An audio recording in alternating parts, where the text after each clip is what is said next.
It is 6 o'clock. We will call our Planning and Zoning Commission special meeting to order. Let's do roll call. Brooks. Here. Chuck. Oddly gone. Brian. Present. Thomas. Here. Melissa. Here. Rob. Here.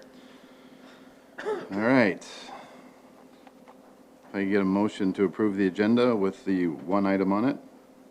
I move that we approve the agenda. Second.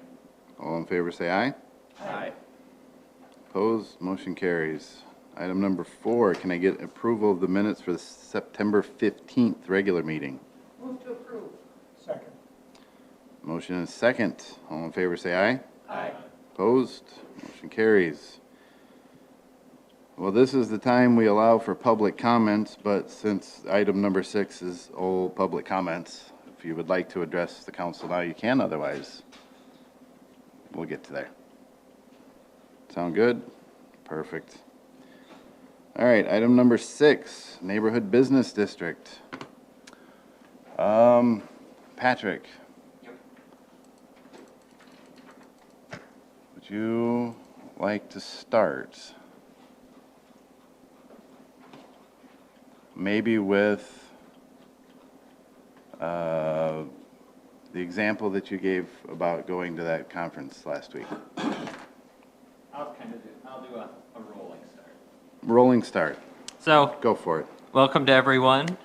If you haven't been to City Hall before, it's next door. This is where the council meets, usually in planning and zoning, so we are glad to see people are here to participate in the process. A couple years ago, we went through and adopted the zoning ordinance, and zoning is a constantly changing thing, so occasionally new topics come up, and we talk and discuss and hopefully come to good solutions, so public input is valuable and is considered in the process. This came up, a neighborhood business district, based off of one example that was sent back from the city council for planning and zoning to consider, but this is a topic that is universally applicable to the city generally. Any property in the city could be potentially rezoned to a district that is created if it makes sense to do so. Central business is generally where we are now. Currently, we have 2 business districts. Central business is here, and general business is every other business that's not industrial in town. So this is kind of a third option if in situations if it makes sense. So while this sprang from a discussion about one particular property, it is about creation of a district that is potentially applicable should it make sense to rezone to that anywhere in town. So our task is trying to get a sense of what works, what doesn't, and try to make it a beneficial district to not only the people that would own a business there, but for the neighbors around it. So we welcome your input. Last time I was not here. I was at a conference in Bismarck, as exciting as I'm sure that sounds. The big takeaway there, of course, is always walkability and pedestrian friendly. So I have a lot of time to think during the week. So I am open to your thoughts. One potential thing that I thought about was, while Brandon does not have a downtown that's kind of seen as, this is downtown Brandon, there is an idea in the planning world about neighborhood hubs. It's a smaller, scaled down downtown for neighborhoods, kind of a neighborhood gathering place. If you think about a lot of European cities, they were always traditionally walkable, so you would have access to basic everyday needs within walking distance. That's a potential that this could be used to do. Obviously, we would need to craft it out to meet Brandon. We've sent out several examples of what places do in South Dakota and all over. Everywhere does it a little bit differently. How Mitchell does it necessarily wouldn't fit how Brandon does it. It's just an example. There's good and there's bad everywhere. So our goal is to come up with something that not only works for business, but for the people that live around it.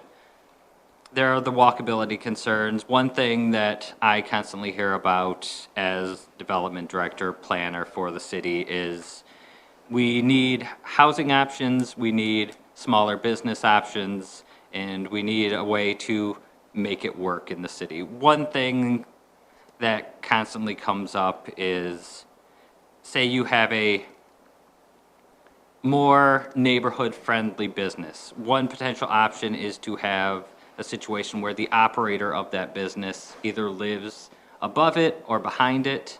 Conceptually there, you would have a business in your neighborhood, but if the person lives at their business, they would share concerns of their neighbors about lights, traffic. They would be a part of your community. That's one potential thing to discuss, but the big thing we're looking for is what you hope to see in your neighborhoods.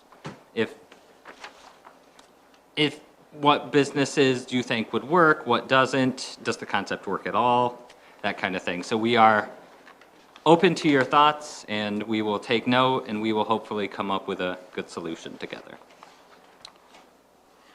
Back to you, Okay. Tim. Back to me.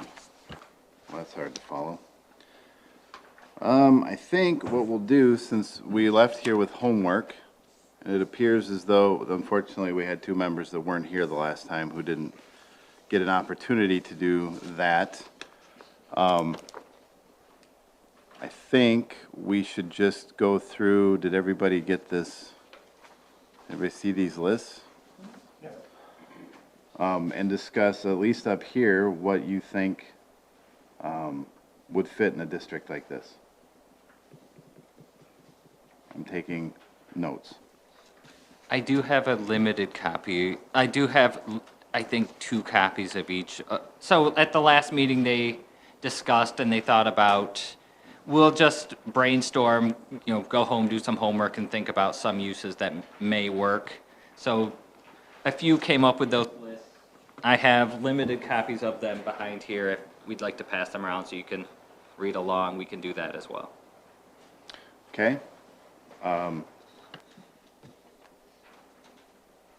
So, I suppose I'll start, why don't we start with this one?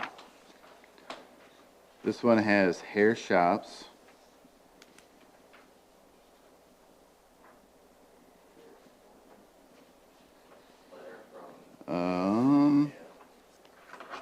Law, insurance, and real estate firms.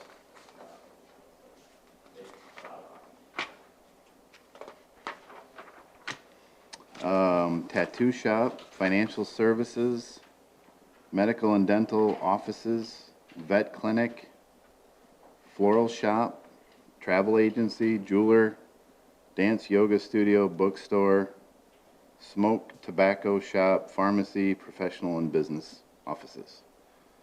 On that list, does anybody up here have anything that they would like to not have on that list? Well, I'm a little leery about the veterinary clinic. Okay. Remember to use your microphone, please. Yeah, I don't want to go there. You don't want to go there. I don't want to go with anything to do with animals again. No animals, okay. Yeah, I was a little leery about I've had that enough of because, that with residential. yeah, Okay. they, if they're having a dog overnight, they might have them in a kennel out back and they'd be barking for the neighbors and what have you. Okay. I'm a little leery about that one. Anybody else have anything on this list? Can I ask a question? Sure. More general than business specific. So I was not here at the last 2 meetings. I read the newspaper, saw some of the comments that were made at the 2 meetings. There was a couple of comments about pedestrian business. So is the intent of this and the intent of what our directive from city council, is it to create a pedestrian business area? Or is it to create a more restrictive central business? Yes. Yes I to think- one or yes to both? Or Well, both. they're kind of both. So it's basically a scaled-down general business, eliminating most of the high-traffic use facilities. So, Because when I think of a pedestrian business, I think of our older towns. yeah, I think of our central business. Yes. Where you walk to the store. yes. I think of places like Aspen and Breckenridge and Bozeman, where you have a walking downtown, kind of like Phillips Avenue in Sioux Falls. Yep. To me, that is a pedestrian business area. Professional business offices, no, I don't think that fits in that type of business, where you drive up, you park, you walk in that building, and then when you leave, you get back in your car and go. That to me is not a pedestrian type business. So if the directive is for pedestrian business, that's one thing. If we're looking at a scaled down version of general business, that's another. So I guess I'd like to hear what the directive from city council is. The city council said to look for a scaled-back version of general business. Okay. They didn't give directive as to whether it should be walkable, whether it should be just less general business. So in general business, we allow for everything, essentially. And, you know, we can't zone businesses out of our city. Right. We use conditional uses to even do things that we don't think most people would want. But we also have a lot of general business that is immediately adjacent to R1. So I guess I'm kind of confused here. We're talking about a business area adjacent to an R1, which we So- have many Yep. existing examples of those two So types of, you also have to remember that this will not, this zone is not being created for a singular lot. Like, there's a parcel that we're talking about, Right. but this zone will be created for a tool to be used in future developments or in other places around the city.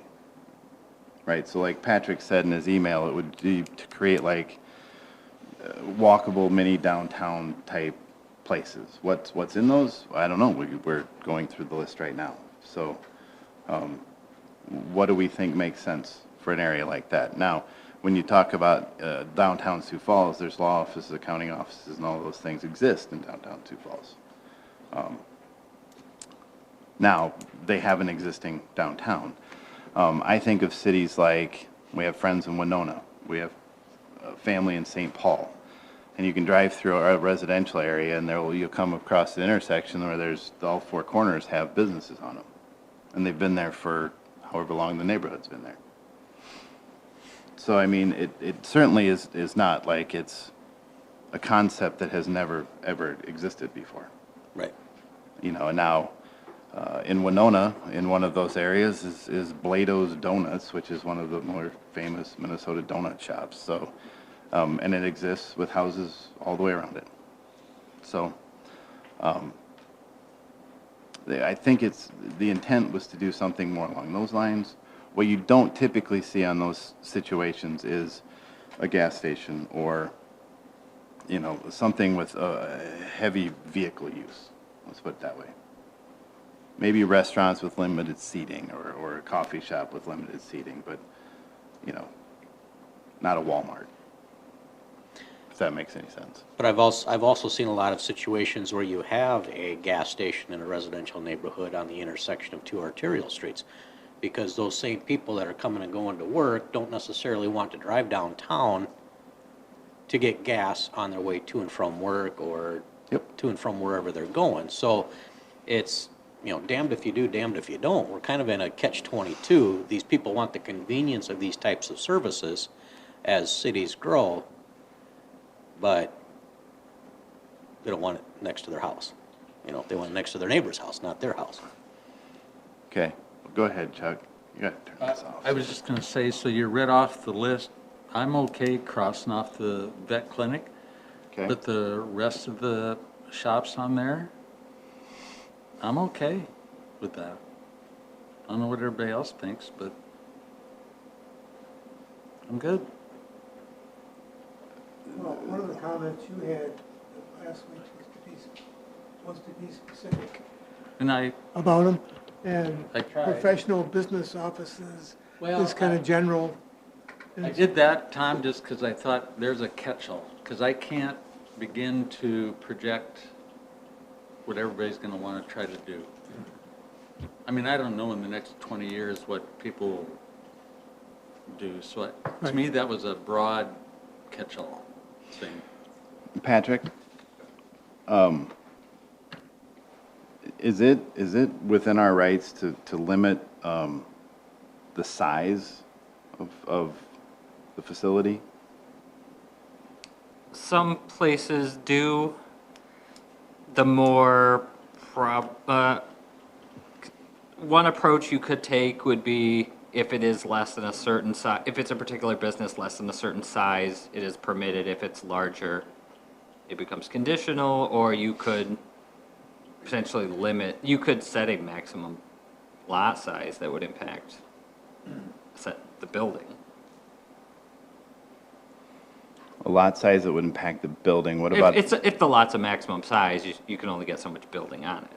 how about the square footage of the building or the unit, or, I have seen examples where there are limits. because I don't think the intent of this either would be to take a chunk of land and build an accounting office or a law office that would have 200 people working in it, or even 100 people working in it. I think the intent would be to create suites, if you will, or places that smaller or whatever businesses could exist. The struggle there is to find the line. You don't want to make it Yep. so small that you're practically rendering the land valueless. Correct. Because nothing can possibly work there, but it's finding the balance. Okay. Are we interested in talking about how big one of these zones can be? To me, if I go through a town, I'm thinking of something in San Antonio because I have relatives. And so we drove a mile to a grocery store. Intersection, businesses on all four corners. To me, I would think that would be general business. It was on collector streets. These kind of things would be more in a residential area, I'm thinking, but would we have to say how big or how small the district could be? If I decided I wanted to turn my house into, instead of, say I want to open a floral shop, and instead of calling it home occupation, I want my house lot redesignated as neighborhood business. Could I do that? Maybe I still want to live in the house, too. I'll Well, live downstairs and have the business upstairs. So Would that that be okay? Conceptually, you could rezone your property to, you could petition to rezone your property to whatever you want. Well, yeah, whether it would get But approved or whether not. you could run a certain business out of it might come down to Paul's expertise on building codes. Because I'm thinking not all of these neighborhood businesses are going to be on what is now green space. It probably, or let's say potentially, it won't all be where new development or where it's just grass. Somebody might want, on Holly Boulevard, we have businesses only on one side. As the city grows, somebody might want to buy the 100 block of 4th Avenue and make houses and turn those houses into businesses down the street. I used to go to a dentist that was in a house.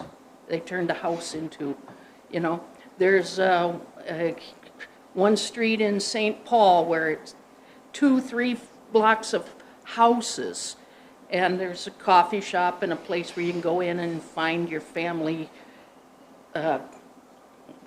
Family Shield, and there's an ice cream store and a bakery and a gift shop and a clothing store, and in houses so those are retro, and I can see that might happen in Brandon. Conceptually, yes. Brandon's zoning works a little bit different than Sioux Falls is a partial form-based code where they are also concerned about the look and they have particular part of their code is directed to how the building itself looks, where Brandon is more on the zoning side. Maybe conceptually, you could have a house that entirely becomes an office.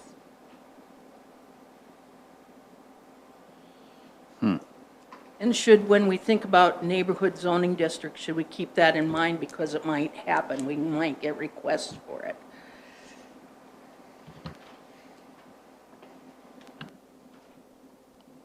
Okay.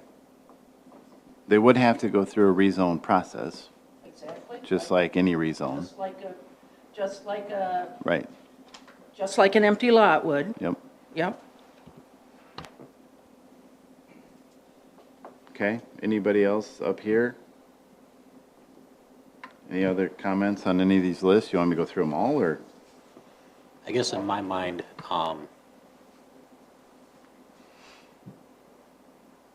there's a lot of things on this list to me that could be considered retail. There's some things in here, there's some things that to me would be acceptable, but rather than going through and, what under retail is or isn't acceptable, gets to be a little bit more difficult. Hair shops, well, does that mean nail shops we're not going to accept? A floral shop, does that mean a knick-knack shop is not acceptable? So when you get into retail, it's really hard to specifically say this is acceptable or this isn't acceptable. I think, in my mind, I would rather limit the size of retail. I mean, So obviously square we don't footage. want to, obviously we don't want a Walmart. No. We don't want an outlet mall.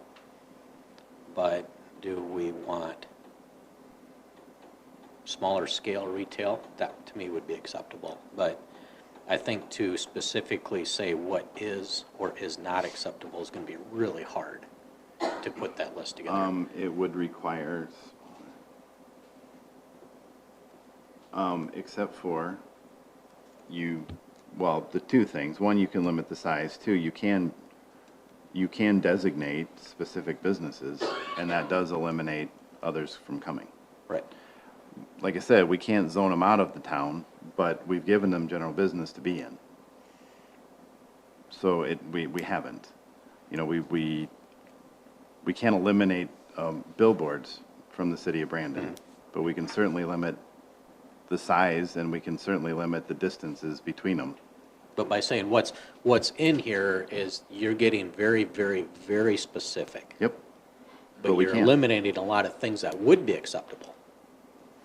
Well, that's what we're here to decide. All a matter Right. of opinion. Yeah. I Yes. mean, I think of a lot of types of retail that would be acceptable in this type of an application. But how can you list all of them? Well, you can't, that's why you have conditional, but the issue, all these other cities that Andrew, Patrick looked at, have specific permitted uses. Our general business has a list of permitted uses And a list of conditional uses. and conditional uses. Correct. So what this meeting was for was to try and come up with a list that we could all agree on would be a basic start for permitted uses.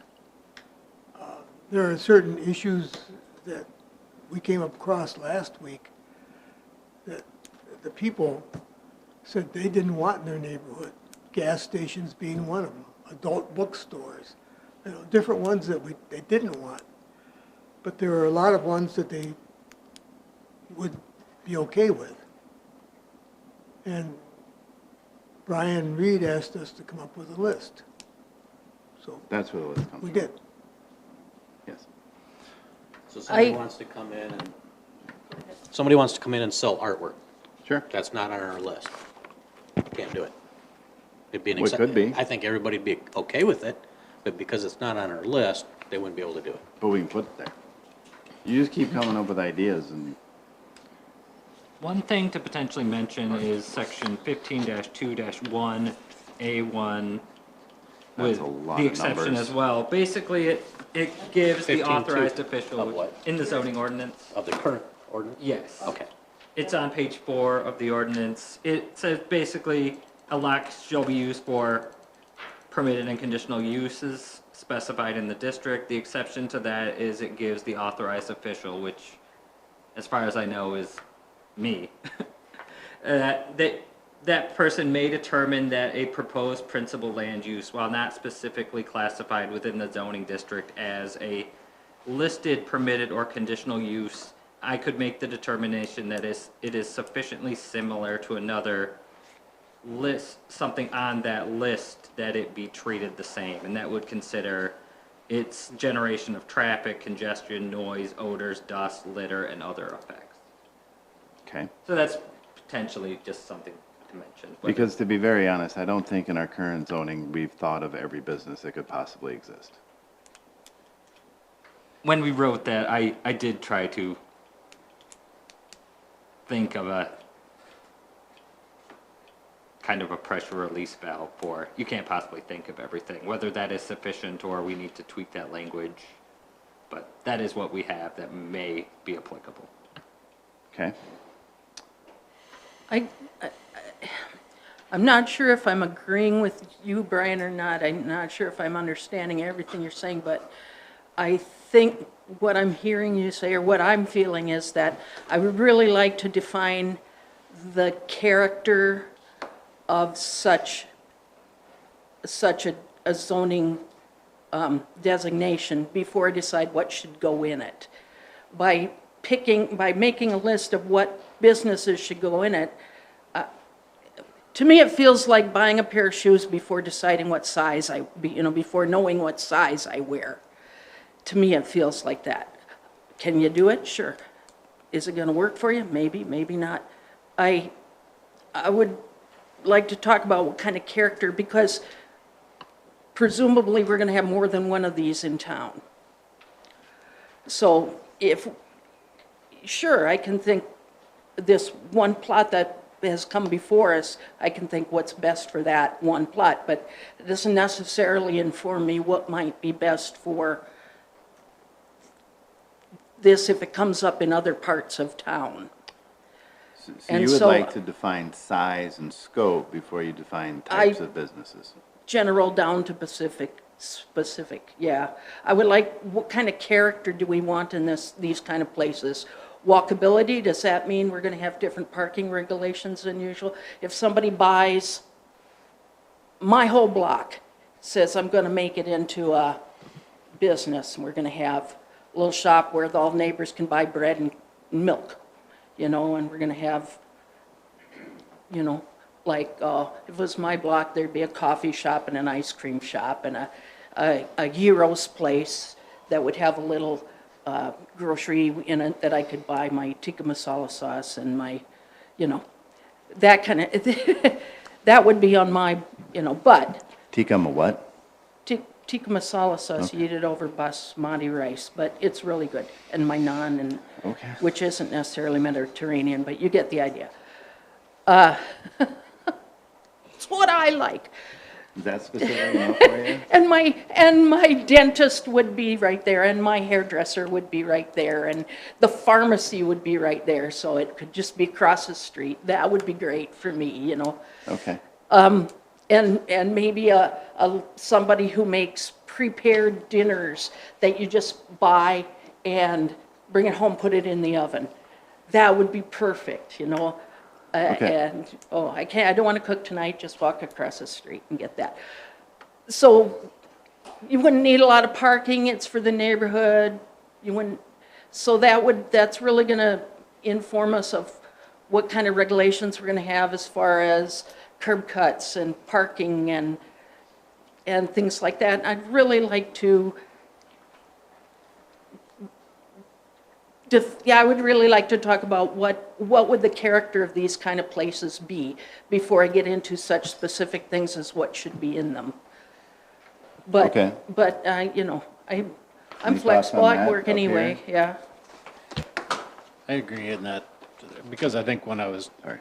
looking at all this information and looking at these uses, that's one thing I was trying to focus on, and I put a couple of notes in what I sent toward that, and maybe this is kind of what you're saying, but maybe not exactly, is maybe we should focus on thinking about the type of, how it would fit into a neighborhood. At the very bottom of what I sent, there's an example in Gretna, Nebraska, that was a use limitation.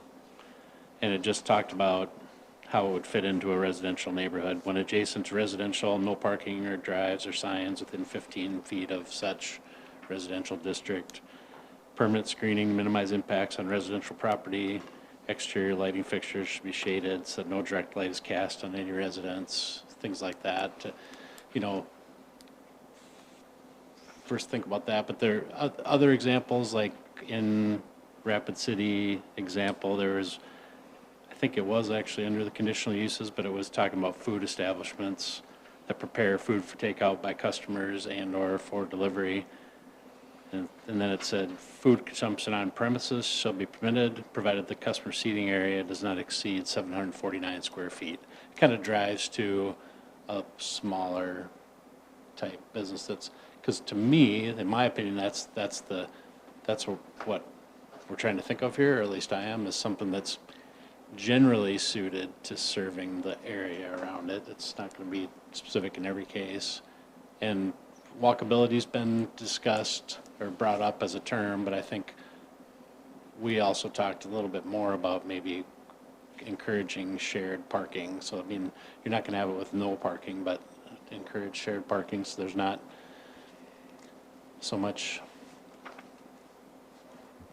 what do we call it, parking lot space. And so that's the kind of things I tried to think of when I was processing this. Paul? So if you have, what is that, do they set occupancy by square footage? No, but by occupancy group type. Okay, so in a restaurant situation, do you know 82. what the occupancy rate for 900 square feet would be? Well, no, I mean, if a restaurant's gonna be like an A2, or, you know, and then education's an E, and mercantile's an Okay. M, so. And then when you reach a certain threshold, then certain other, building code kicks in, fire alarm systems. Yep. Automatic fire alarm systems or sprinkler systems kick in, so. Yep, But, but we could figure out an occupancy rate for a restaurant that's so many square feet. well, the building code has a section number 10 that says that for this, square footage, you're allowed to have this many people in there. Yep. Yes, sir. Yeah, the zoning code, planning commission doesn't do that. No. The building code does. But if we limit a square footage, then the building code would tell us how many people could be in it. That's exactly right. Brooks, did you mention the Gretna, Nebraska neighborhood zoning that we had, that we looked at? We looked at a bunch of different towns. Oh, and Patrick, I have an extra copy of my own comments. If somebody wants them out in the audience, they sure can look at them. One thing I noticed that one had was it addressed temporary things like food trucks or Christmas tree sales or Girl Scout cookie sales, you know, temporary things. And so that might be a thing too we would like to talk about and include some kind of language in the ordinance about that. They also allowed living quarters in their buildings. But it states in this Gretna, Nebraska, but only on the upper floors. Yeah, owner-occupied businesses, so maybe there wouldn't necessarily be like a chain store, maybe not a chain business, but owner-occupied. And now if, let's say somebody opens again, I'll use a flower shop as an example, and they live above in a commercial building and they live above, and then they sell that flower shop. Well, then is the new owner, whatever they decide to open, hardware store or whatever, are they obligated to live above there too or not? If they're not, what happens to that living space above there? I don't know how they handle that. I don't know that particular example, but when I was typing out my thoughts into that email that I sent you all. One potential thing I mentioned was if it's not owner occupied, it is storage space. One thing I did hear when I went back and listened to the recording is that people don't necessarily want people on the second floor to be looking down into their backyards. And that's, so one way you could address that would be either, if it's not owner occupied, that it is storage space, they could not rent it out for other human habitation. So conceptually, no one would be hanging out in their storage space and just living. Inventory. It would be non-public accessible space. Okay. And whether that is marketable or not, I do not know. We would have to do more research on what makes sense in the current market. Can you shut your mic off? I'm sorry. I think if you guys have anything you'd like to say, I'd open it up to the public. If you could just come to the podium and state your name and address. You've heard all the things that we've been talking about. We would love to hear your thoughts on them. On the podium up there, the microphone will have a gray button that you need to push and the red light will come on. And that will be projecting. Good. Scott Wickersham. I'm at 400 Mayberry RFD Street in the neighborhood with the property that we're talking about. So one thing that's clear is, I mean, you guys are working through some things and thinking longer term, so it's not just about this property, but there also seems to be a bit of a foregone conclusion that by the path that this has come, that the decisions that you are going to make will likely apply to what this property ends up being zoned as. We'll see how that all goes, I realize that.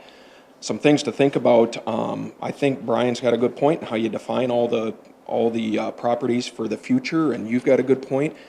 I think one thing that when it moves forward to the next stage, after you come up with something and this property comes back, you're seeing it here today, and this is why I'm bringing it up. There are opinions all over the place about what qualifies, what would be best.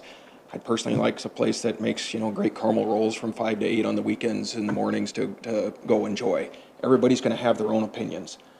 The one thing that you guys struggle with is always trying to find out what's best for everybody and what keeps everybody happy, and you're not going to find that when you come to whatever this includes. But the one thing that you do have is 100% agreement for everybody that bought property around that single lot for what it was zoned as prior to the change.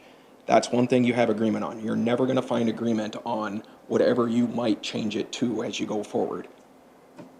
Thanks. Okay.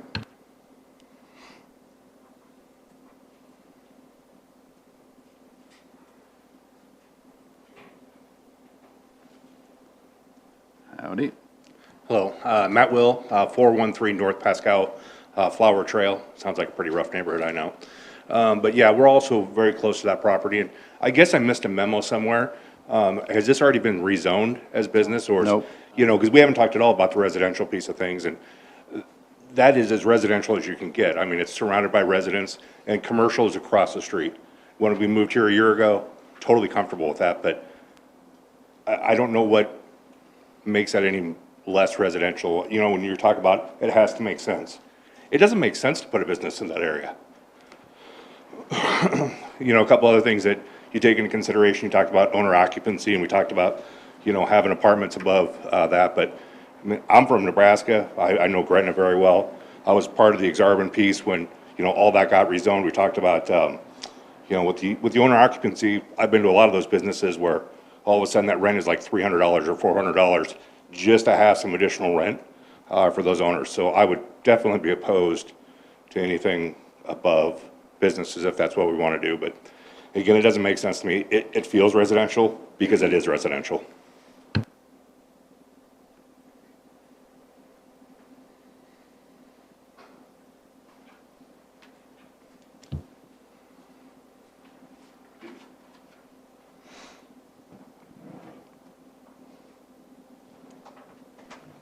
Hi. Hi, Shauna Shipper, 601 Tamarack. Yeah, so I was just going to kind of ask a couple questions maybe and give some examples of some things of maybe where I'm standing here. I think we're all in agreement. Anything that would kind of have chemicals such as like laundromats and things like that, I would say probably a no-go, because I think the neighbors all remember the fire last year at Lukowski's, and I'm calling up my husband saying, hey, do I need to evacuate? And he's like, yeah, if a truck gets out, if the diesel gets on fire, yeah, you need to go.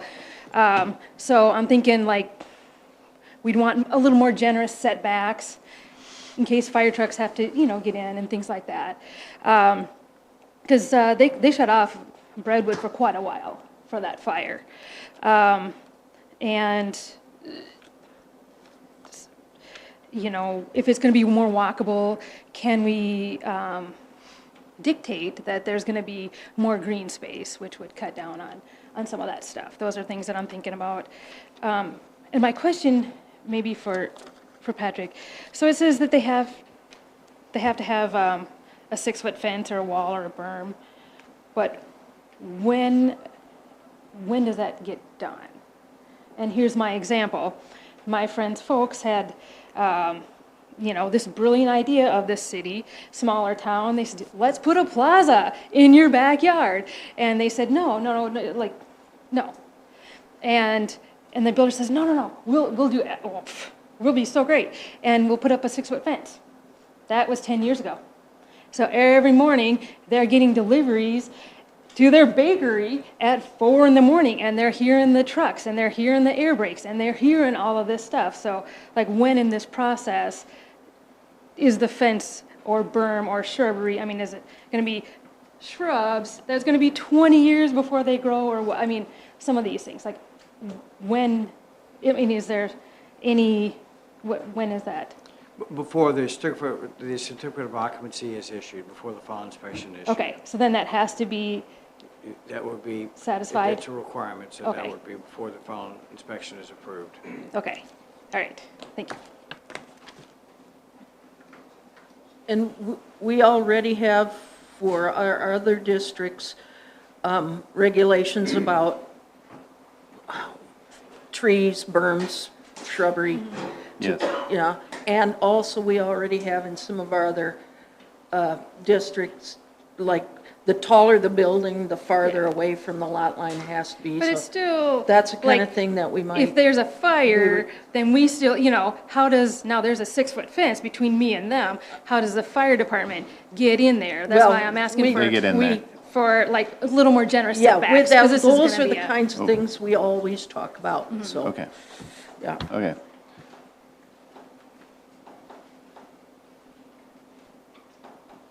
Anyone else? Come on up. Hi, Riley Walls, 609 North Tamarack Avenue. In relation to the new zoning that is happening, if this is to be deemed neighborhood business zoning, all considerations of the business that go into future neighborhoods should service the neighborhood surrounding and be welcomed. All concerns by community should be accounted for. If a business is unsure by its community, so if the community around it's unsure by it, then I propose that it should be considered a conditional use and go through public hearings. So anything that we're iffy on, then that should just go through a public hearing and the community around it should decide whether or not that's welcomed. I keep hearing a lot that, that there's plenty of general businesses next to R1s. Looking at the zoning map, I've seen a lot of cushioning, so making sure that there's an enough amount of easements and comfort for the surrounding neighbors, I think is very much should be considered. Also, just because a general business exists next to an R1 doesn't necessarily mean it was a good idea. Hindsight's always 20/20. Another thing, just going into specifics of buildings going there, I know last week there were some concerns brought up about noise and chemicals by the commission. So with that, I think service and filling stations, laundromats and dry cleaners, and car washes should not be permissible use.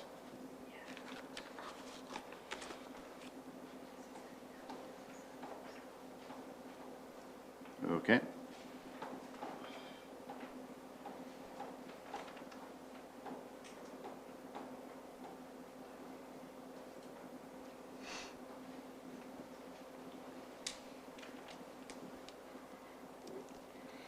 Gandhi Jagger. I'm at 504 Mayberry. I know it was stated in a lot of places in town, there's businesses that directly abut R1, and in this instance, it was commented last week that there's 41 instances of businesses abutting residential homes. The difference is those people knew, built, or bought existing property against business property. I asked you guys to tell me how many instances there was where established neighborhoods are having general business brought in. Those people had a choice, and like Scott Wickersham said, I know we're looking at the future Brandon areas to create, but this directly, specifically affects this parcel of land that we had talked about.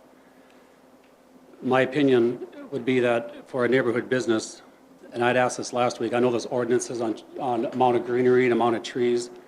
Why can't a neighborhood business have enhanced green areas or enhanced trees on the boulevard? You know, an ordinance every 20 feet. You know, it shouldn't be obtrusive, it should blend in. Trees and grass would definitely help that.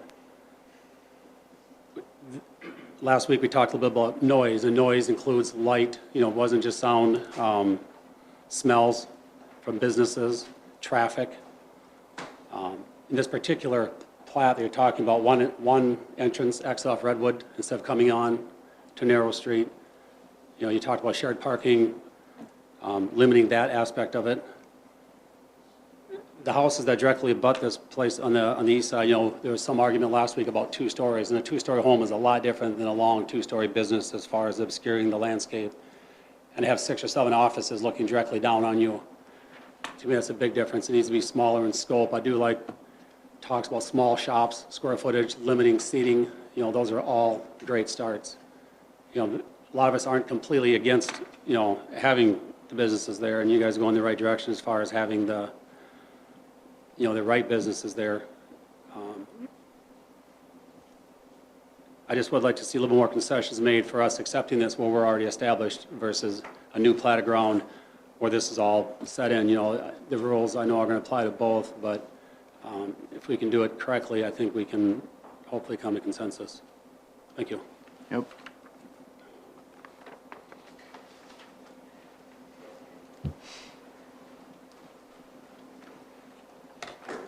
Mike Totes, 500 East Mayberry.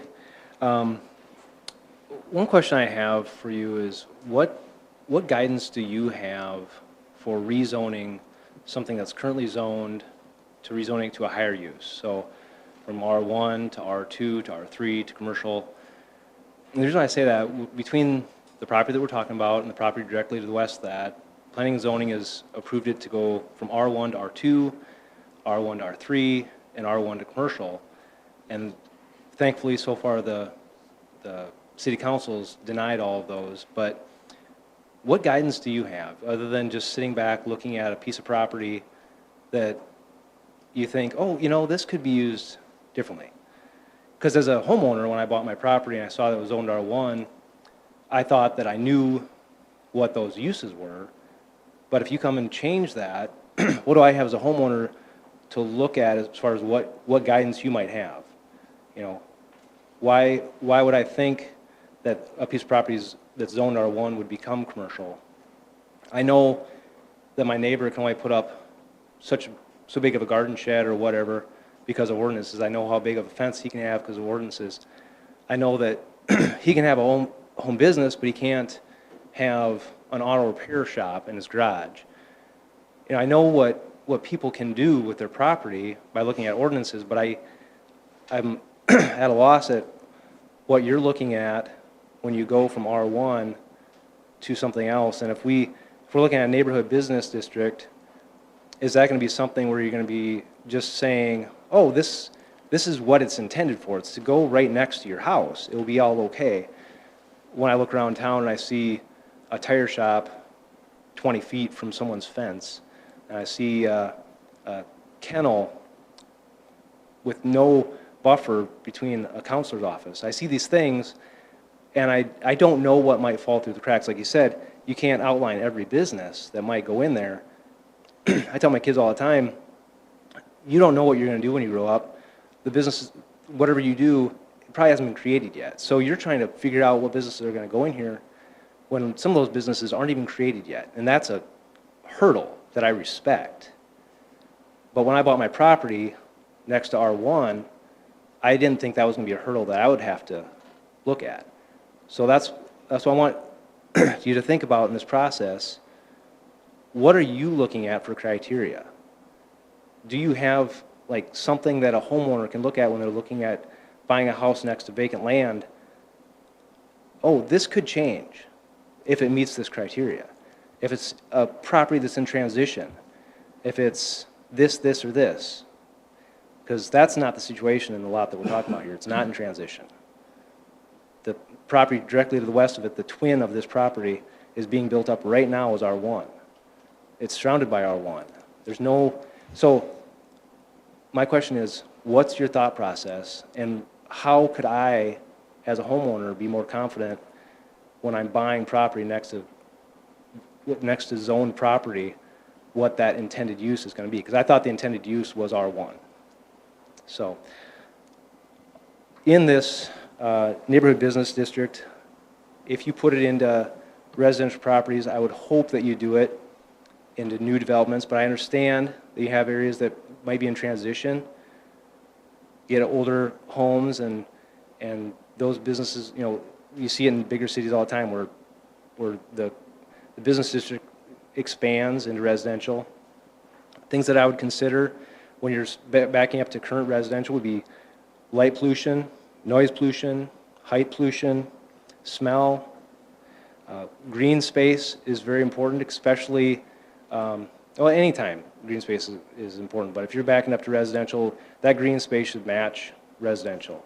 On a typical 8,000 square foot lot, a house and garage might take up a quarter of that, maybe a third of that.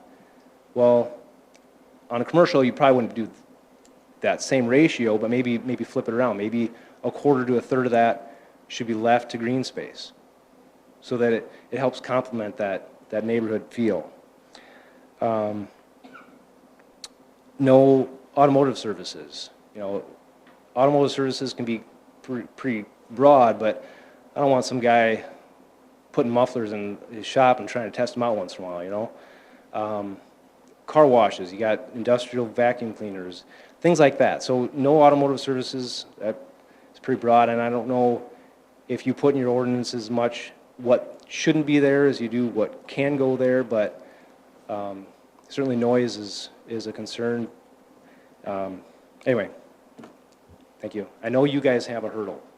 I respect that, but we have a home. I ask you to respect that. Tim, can I address a couple of the questions that the applicant had? Sure. So, any bare piece of property is always contentious as to what it's going to be. It may be zoned R1, it may be zoned ag or NRC that per ours, but until it's actually built on, we can't guarantee what it is or isn't going to be. So bare property is always a contentious issue. So when someone says, well, I moved in and this bare piece of property next to me or across the street was zoned X, I didn't expect it to ever change. Well, things always change. Now, the other question was, you know, what do you guys consider, what are your guidelines when a rezone comes in? I can only speak for myself because, and that's why we have multiple people here, is to get different opinions and different ideas. But as I look at it, typically, you know, we have our I don't know if I want to say less desirable, but you know, light industrial, heavy industrial. Typically, you don't have residential right next to it. What we have along Redwood is a perfect example of what you typically don't see. You typically don't see residential backing up right to heavy or light industrial. And so typically there would be a buffer zone along Redwood. However, it got developed by residential developers, and so we have that situation happening. Typically, you would see something different between an industrial zone and an R1. Maybe a general business, maybe an R2, maybe an R3, and then it would transition to R1. So right now, we've talked about, well, I don't want a muffler shop there, we don't want gas stations there. Well, honestly, right now, that can go in right across the street from the parcel that we're talking about here. And none of us would have anything to say about it, because that's what it's currently zoned. It's zoned industrial, and just about anything can go in there right now. So, you know, just something to think about, is that 30 feet of roadway that big of a buffer from noise and light pollution? Yes, maybe. We do have a kennel right across the street from R1 out there. There's a veterinary clinic with outdoor kennels out there. So, you know, just, we've got to kind of take things into perspective a little bit when it comes to those types of adjacencies. Is a roadway that big of a buffer? Because in that situation, there is no visual barrier, no fences, no landscaping barrier. Now, if they were adjacent, directly adjacent, yeah, we do have things in our ordinance that do require fencing, that do require setback, that do require buffers. So, you know, just some things to think about that when we say, you know, what do you guys consider when a rezone comes in? So, I don't know if I answered your questions or not, but. We consider a lot. Okay, anybody else? Oh, If- hold on, Melissa. Save your.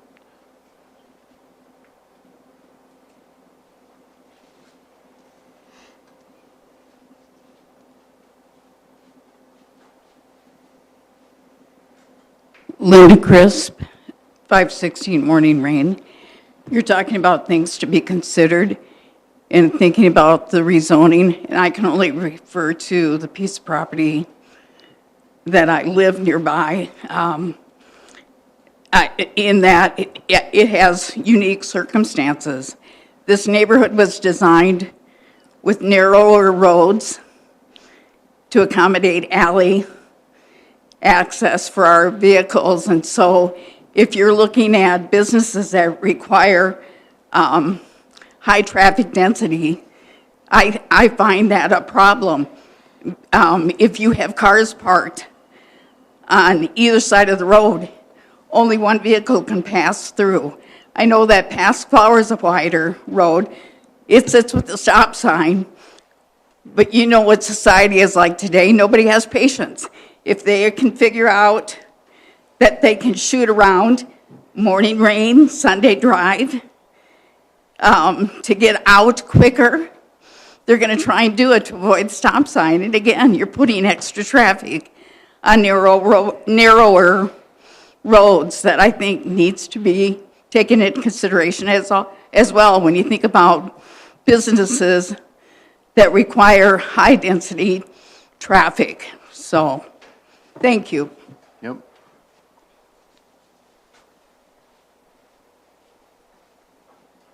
Anyone else?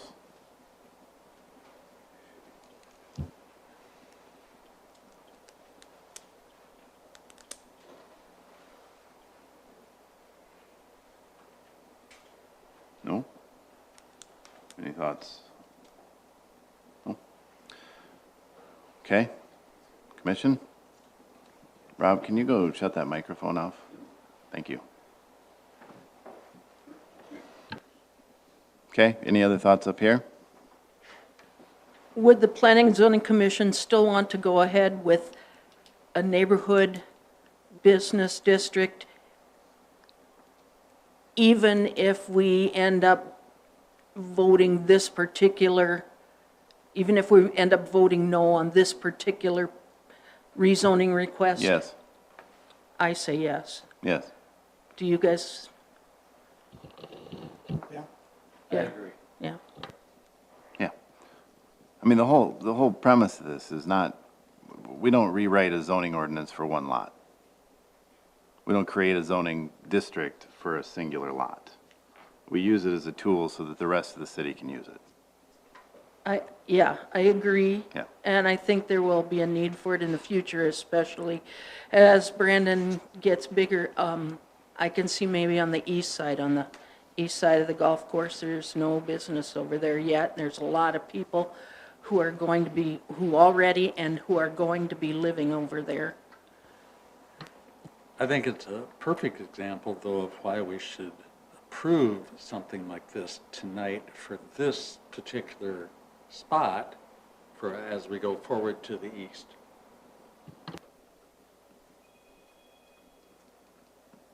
What are you asking us to approve tonight?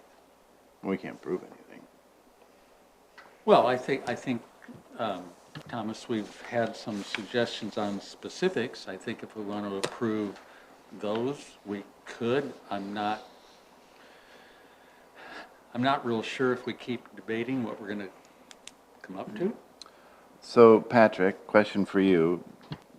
Do you think you have enough information to write a preliminary draft of what this zone could look like? Based on uses, yes. Based on shape and feel of the district, probably not. We would need Okay. to talk about setbacks would play a lot into how you want green space and parking, and would you want the businesses right up on the sidewalk like a downtown? Would you like a little set off green space and then the business and parking in the back? Would you want parking in the front? How would you like to handle those kind of concerns? So Okay, thoughts on the that? look of the district is important. So as well as let's the forget uses. about the specific use of the business itself and just the look and feel of how this district would be. I guess, to me, if the purpose of this district is for it to be comfortable within an R1. That's what I'm hearing, is that this is to fit within an R1. To me, it needs to address density of the parcel. Okay. It needs to address the overall size of the parcel. Okay, so, hold on a second. So density, so you want, what kind of density? So when I say density, I'm talking about how much building and how much parking percentage-wise of the lot. Okay. So maybe I saw somewhere, somebody said there was 30% of the lot could be building. But to me, it's not packed with building and parking lot. Right. So we have. It's gotta have a neighborhood feel to it. Right. And we don't want a Walmart in here. Yep. And we don't want I mean, Walmart's great, but. Some of the examples we looked at from other towns allowed accessory buildings, some didn't. I would say no I would- accessory buildings. I would want it to be no. You know, we've never typically controlled based on percentage. We've always controlled size based on setbacks. So we've always sort of dictated what size a house, what size a building could be on any sort of parcel based on the setbacks that we allow. So I mean, even a house, right, we require 7 foot, 20, 25 foot setbacks, right? So you can only build so big a house on a lot in Brandon too. So do you want to do it by percentage, or do you want to have Patrick write in setbacks that we can control it by? Because that would kind of. I think both. Both? There was a time in the past where we said. Yeah, we got rid of that. Yeah, Lot coverage rule, yep. yep. I think nothing over 2 stories, nothing over 35 to match the R1.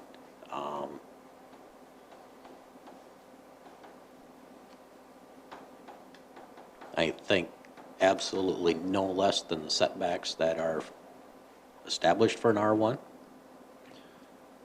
Side yard, rear yard. What are our front general yard. business setbacks currently? 25 feet on the front, 7 feet side, 5 feet on the rear.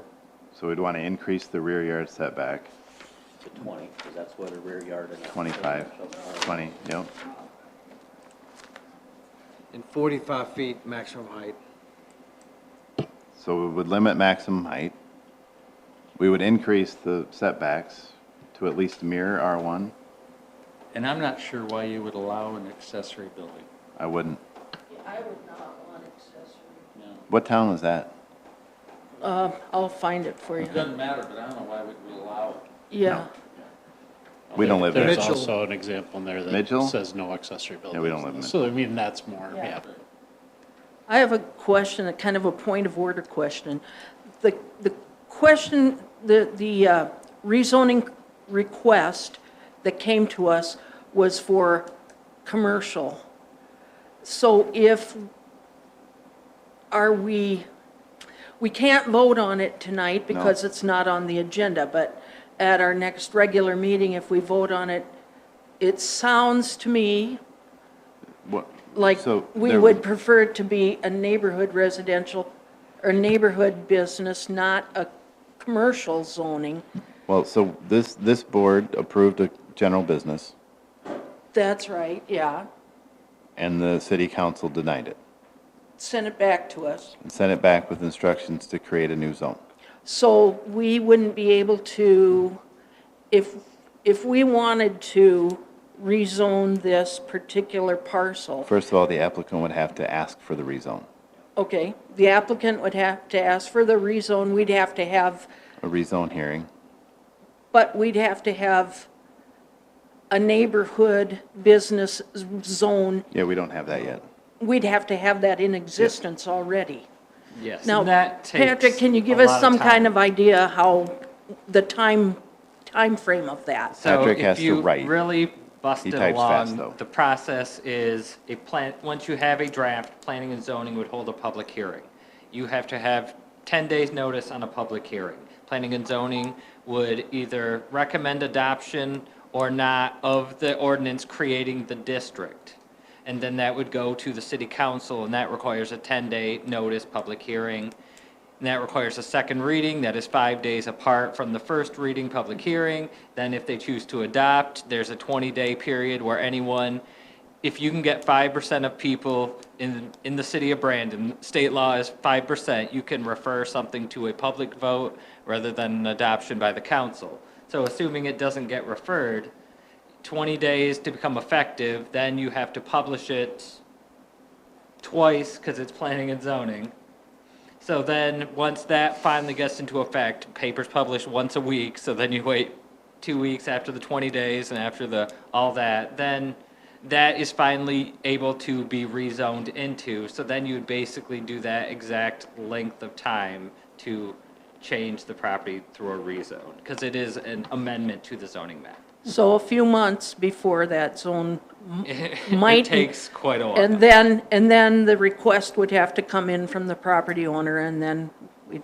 Correct. So I if you al- really I'm sorry, I busted already it knew through that, the whole but I know. process, it would probably I take just 6 said to it for 7 the, months. so it's on record, Thank you. and so people who didn't already know would know. A prime example of why government's like pulling a wagon up a hill. Yes.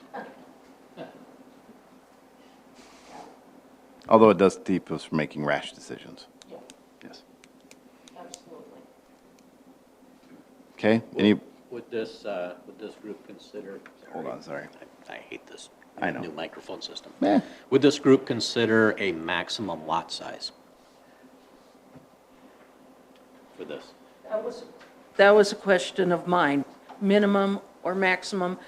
Would we allow a neighborhood business zoning to abut a commercial business zoning? Probably. I don't know why I wouldn't see a reason to prohibit that. I wouldn't design it that way, but in my, I wouldn't be opposed to considering maximum lot sizes if we could work it out.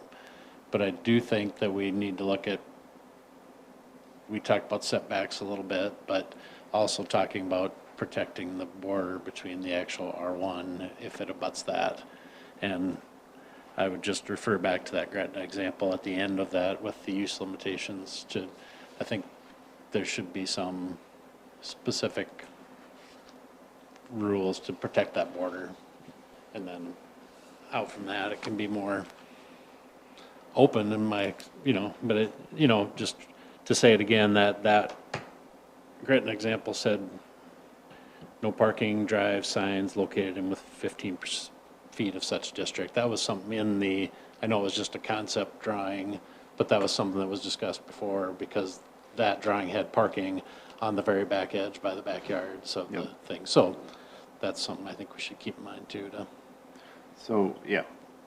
When it comes to lot sizes, the main issue with this particular one was that it wasn't big enough to allow residential. It wasn't, they couldn't afford to do residential. If it would have been bigger, they would have done residential. So now we're limited to what we can do with this property, or what they can do with this property. So we do need to look at that when we decide about lot for business, for a neighborhood business, because if it's too small for residential, then it might be okay for neighborhood business. Or if it's even bigger, it'd be better for commercial, general business rather. Okay. Do you have anybody have an idea what they would like a lot size to be? Or at least a range of a lot size? We're trying to Again- give Patrick guidance so he can write something. Again, I mentioned, like, we have home occupation, but if I have a flower shop in my house, do I just come and get a home occupation permit, or can I have this zoning? Well, it would probably be cheaper to get a conditional use than it would to rezone your property. Well, but, you know, Yes. Okay. Patrick, do you have any suggestions on a lot size that you would think would be adequate or appropriate? Or a range at least? Or can you think of What if we one? looked at, say, 3 times a standard residential lot, say 3,000 square feet? Okay. No bigger than? I'm just throwing out a starting number. Sure. Well, if you want to do that, then that would be part of the zone that you would write. Yep. Okay. Say typical lots, maybe 70, 80 by 100 Yep.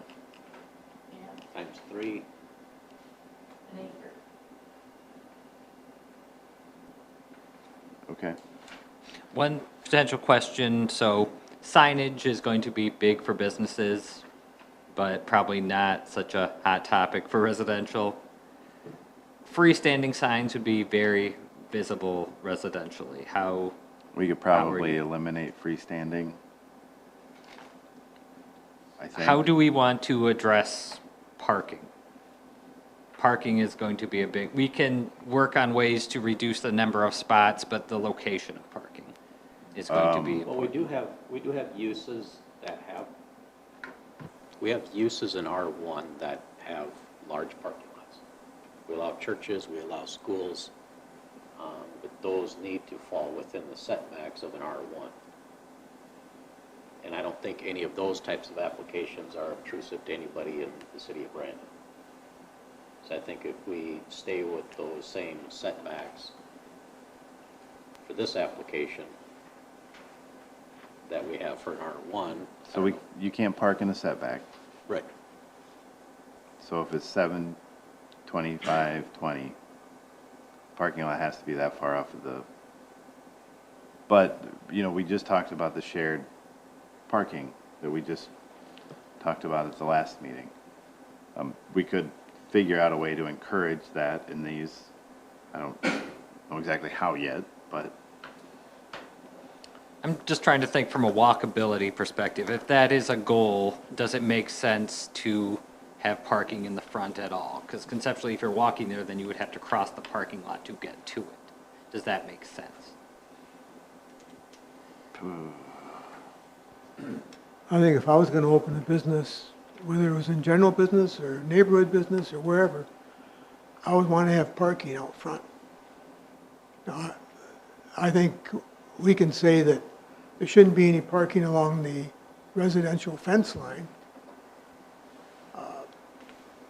or in back of the buildings, next to the residential, but they should allow it some in front, because otherwise, no business is gonna wanna be there. Yeah. I would tend to agree with that. I don't see a reason to specifically outlaw parking in the front or something like that. I think even if walkability is kind of a goal, I don't think it's our sole purpose. Okay. That's my opinion. Okay. Anything else you need as far as of dimensions or look and feel of the property before you are able to write a sample? Or first stab, I should say. I can probably come up with something. It'll need quite a bit of review, but I can throw something out there as a starting point. Because I think, I mean, at least for this group, maybe even for everybody here, it would be easier for us to at least debate an example of a zoning district versus, I mean, we've given lots of ideas on what we think it should look, and what should be in it and all that stuff, but now we actually need to write one, and then we could probably, it'd be easier to review something written instead of going off of somebody else, some other town's zoning ordinance.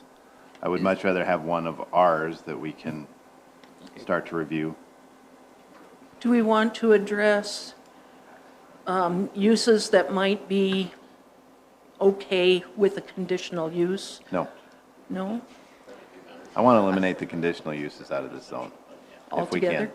Would we want to address like a temporary use, like Christmas tree sales or food trucks? Maybe. That might be a topic that is generally applicable to each of the commercial districts, temporary versus permanent uses in them. Okay. A festival, craft fair? Chuck? I was just going to say, I agree with Brooks. I'm not sure we want to regulate the parking between front, back, side. And I'm uncomfortable with that. Okay. But not in the setback? No. And not in the, what we would consider the screening No. area? No. Yes. Okay. Anything else? Need to address screening against R1, R2, and R3. Okay, so we would have to put the same screening we already have in place, I would assume. 6-foot fence, trees, whatever. Okay? Any other information you would like to give him? You're very kind, Patrick. You're going to do a lot of writing. We appreciate you. I will attempt to have something. I'll be on the road most of the next 2 weeks, but I will try to have it. I will try to find a way to get you something. That's awesome. Okay. At our last meeting, we talked about drive-throughs. Like if there's a coffee cabin, could one of those be in, you drive through a bank? If there's a bank, could it have a drive-through? Do you want to put that in it? What are your thoughts on drive-throughs? I'm not opposed to drive-throughs I'm not either. at all. Okay. I mean, who would not want a B&G right next door to them? Well, I've also noticed that places even like Caribou Coffee have gone away from a sit-down, sit-in model to a cabin model because, I mean, it's probably a lot cheaper for them to build and operate, and they probably sell just as many coffee drinks as they do if they have chairs inside. A lot of scooters are just kiosks. Yes. Okay. Are we good? You guys have anything else?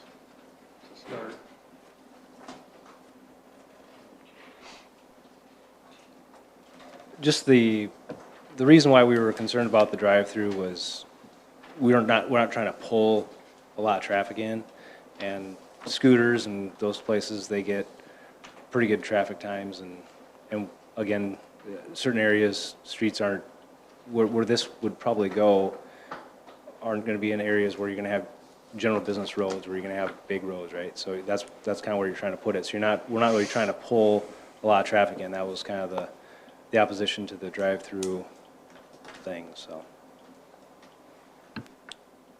Okay.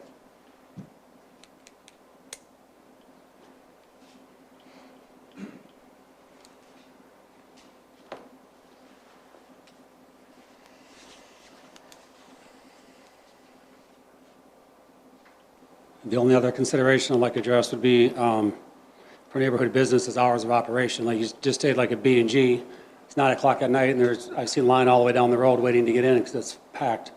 I think neighborhood business is also friendly. When the average home worker gets off at 5 o'clock, typical businesses in this area should be closed at 5 instead of having something that's open at 10 o'clock or 11 o'clock at night to avoid all that traffic. So something to consider. Okay.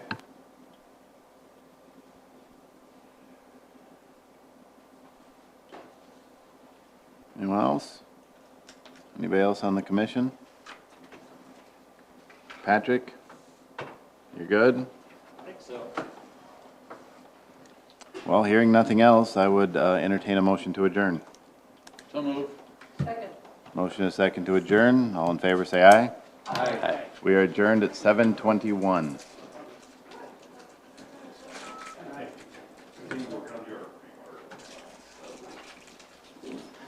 Okay.